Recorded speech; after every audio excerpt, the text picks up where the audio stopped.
Hai, perkenalkan nama aku Salihudin. Di sini aku bakal presentasiin untuk tugas UAS dari Prodi Teknik Informatika dalam judul Manajemen Input dan Output dalam Perangkat Lunak.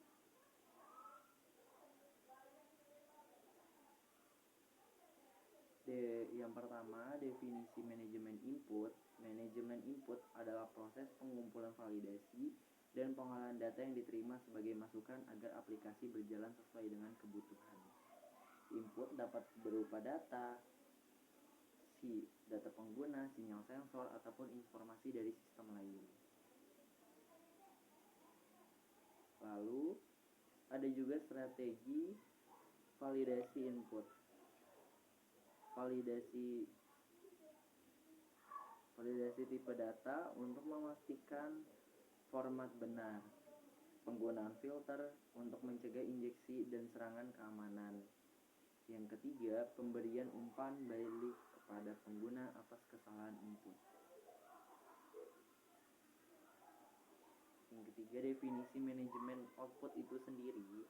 Manajemen output mengatur proses pengolahan data yang telah diproses dan menampilkan hasil ke pengguna atau sistem lain secara tepat waktu dan akurat. Output bisa dalam bentuk tampilan UI, laporan file, ataupun data untuk integrasi sistem.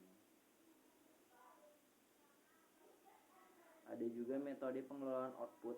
Yang pertama, render data secara dinamis pada antarmuka pengguna. Yang kedua, format data untuk ekspor contohnya seperti PDF, Excel, JSON, ataupun XML. Yang ketiga itu pengiriman hasil ke layanan eksternal melalui API atau weblog. Tantangan umum manajemen. Yang pertama itu penanganan data yang tidak valid ataupun corup. Yang kedua, kemacetan data akibat input atau output yang lambat. Yang ketiga, keamanan data selama proses input dan output. Gitu. Best practices dalam manajemen. Yang pertama itu automatisasi validasi, yaitu implementasi skema dan aturan validasi otomatis untuk mempercepat proses adanya input.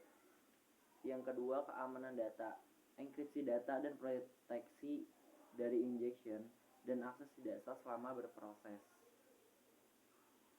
Yang ketiga, itu ada di optimalisasi performa pengguna, supply, dan buffering untuk mengatasi latensi pada operasi input ataupun output.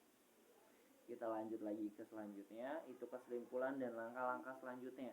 Manajemen input dan output yang tepat adalah fondasi aplikasi bekerja dengan tinggi dan aman. Tanpa manajemen input ataupun output ataupun kedua belah pihak tersebut tidak berjalan sesuai dengan kinerjanya, aplikasi bakal mudah tidak aman.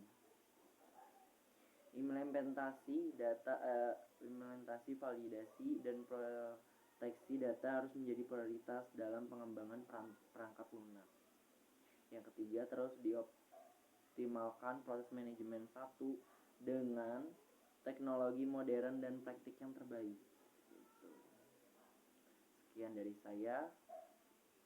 Mohon maaf jika ada salah kata. Wassalamualaikum.